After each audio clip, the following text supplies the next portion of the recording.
C'est l'histoire d'un type qui dort sous un chêne. Alors en réalité, c'est pas vraiment qu'il dort. C'est plutôt qu'il fait semblant de dormir. Et ce type-là, il fait semblant de dormir parce qu'il lui arrive toujours des tas d'histoires. Et qu'il en peut plus. Il veut pas d'histoire.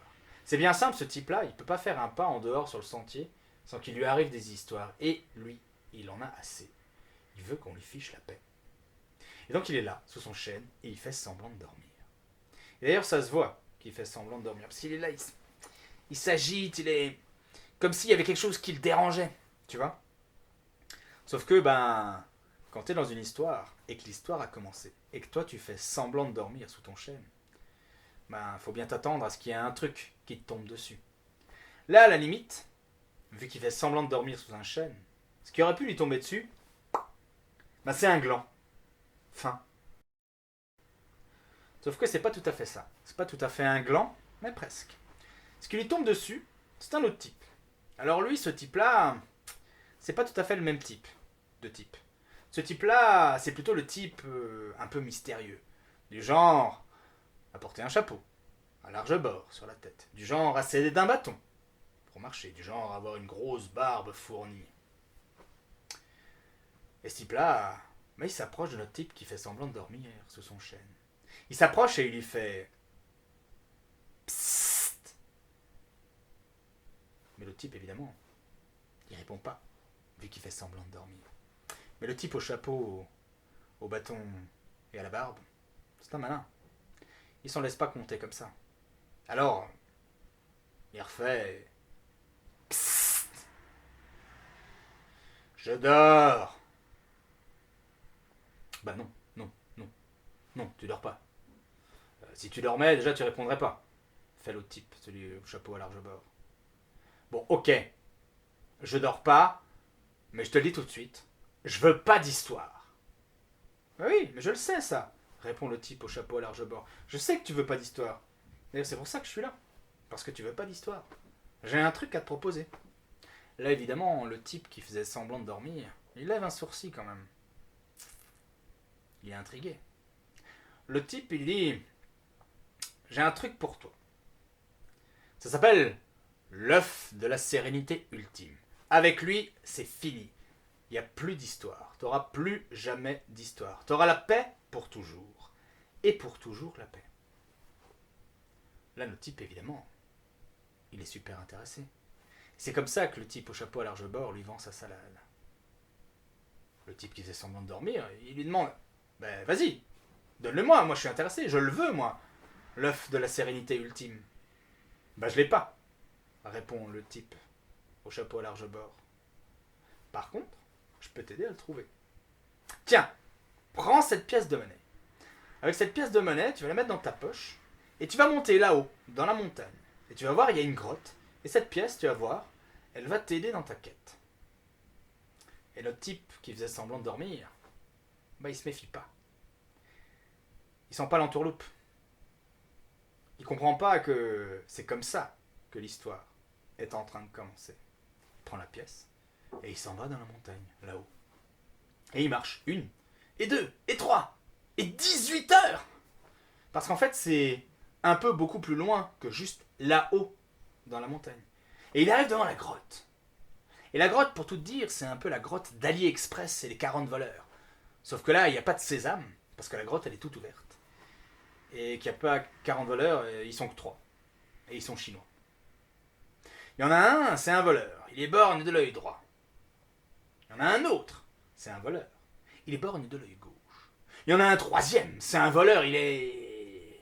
Non, lui, ça allait. Lui, en fait, il s'était fait faire les fonds d'yeux. Et en fait, voilà, ça allait. Il avait toujours du mal un peu à lire de près, mais comme il n'était pas tout seul à faire les comptes, en fait, ça allait. Et justement, tiens, d'ailleurs, le voleur, ils étaient devant un coffre comme ça. Et il faisait les comptes devant ce coffre-là. Et le type, il est là et il dit mince, qu'est-ce que je fais? J'y vais ou j'y vais pas? Ils sont quand même 3 et moi je suis un. Alors il décide de jouer ça à pile ou face. Il se rappelle qu'il a la pièce dans la poche. Et il veut jouer ça à pile ou face. Et alors, il prend la pièce comme ça et il la lance. Et là, Coup de bol, la pièce, elle fait un tir en cloche. Que toi tu veux le refaire, jamais t'y arrives. Et la pièce, dans son tir en cloche, elle va mourir indolemment entre les omoplates du voleur qui était pas borgne. Indolemment, hein, pour ceux qui n'ont pas trop de vocabulaire, ça veut dire que le type qui était pas borgne, il sent pas que la pièce elle lui tombe entre les deux omoplates. Et elle roule, la pièce, le long de son échine, elle fait 3 fois le tour de la jambe du voleur qui était pas borgne, et elle tombe pile entre ses jambes. Un petit peu comme si elle tombait de sa poche, tu vois. Et là, forcément, les 2 autres voleurs, ils voient ça. Ils se disent que le type en face d'eux, qui est pas borgne, c'est un voleur, et qui est en train de les voler. Eux. Alors qu'est-ce qu'ils font? Mais ils se jettent sur lui. Et là, attention, dans le feu de l'action, il se passe un truc de fou. Coup de bol absolu. Le voleur borgne de l'œil gauche. Il enfonce son doigt dans l'œil droit du voleur qui n'était pas borgne. Le voleur qui était borgne de l'œil droit, il enfonce son doigt dans l'œil gauche du voleur qui n'était pas borgne. Et dans sa chute, le voleur qui n'était pas borgne d'aucun des 2 yeux, il enfonce ses 2 doigts dans les yeux borgnes des voleurs borgnes. Et là, comme tous les 3, ils ont toujours eu les mains sales à force de faire des sales coups, bah ils meurent tous, directement, d'une septicémie. C'est réglé. Notre type, il a le champ libre. Il s'approche du coffre et se dit « Ah, l'œuf de la sérénité ultime, il est forcément là-dedans. » Sauf que non, il n'y est pas. Il y a bien tout un tas de pièces d'or, un peu comme celle qu'il a lui, mais de quoi vivre tranquille, peinard pour le reste de sa vie. Mais il n'y a pas l'œuf. Par contre, il y a une carte au trésor. Alors il se dit que c'est peut-être qu'avec cette carte au trésor qu'il va réussir à trouver l'orbe, l'œuf de la sérénité ultime. Alors il se met en route. Il se fait embaucher sur un bateau. Sauf que les types, ils sont en moitié pirates. Et que lui, à force de ne pas vouloir d'histoire, sur le bateau, il en fait pas une rame. Ce qui fait que, comme il sert à rien, pour s'amuser, les pirates décident de le jeter à l'eau. C'est-à-dire de le jeter au requin, quoi. Et ils font ça. Ça s'appelle la planche. Ils mettent notre type au bout de la planche, et ils le font sauter. Et il tombe dans l'eau. Et là, coup de bol, les requins sont végétariens.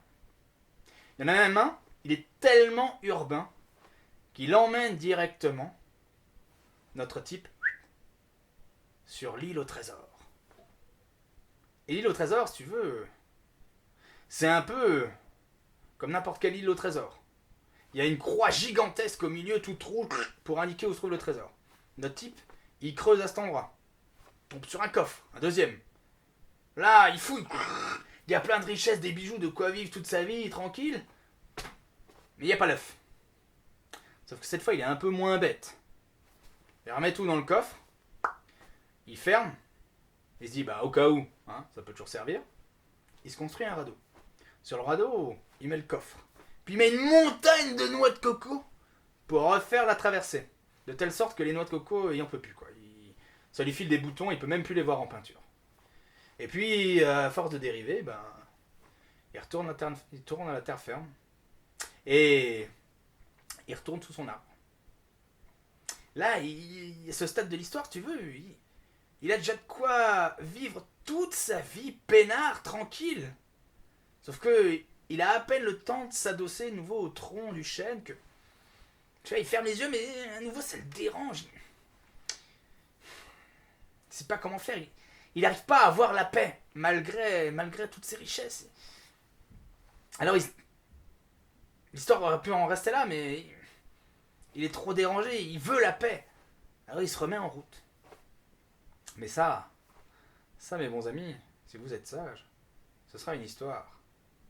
Ce sera une histoire pour un autre soir. Fin.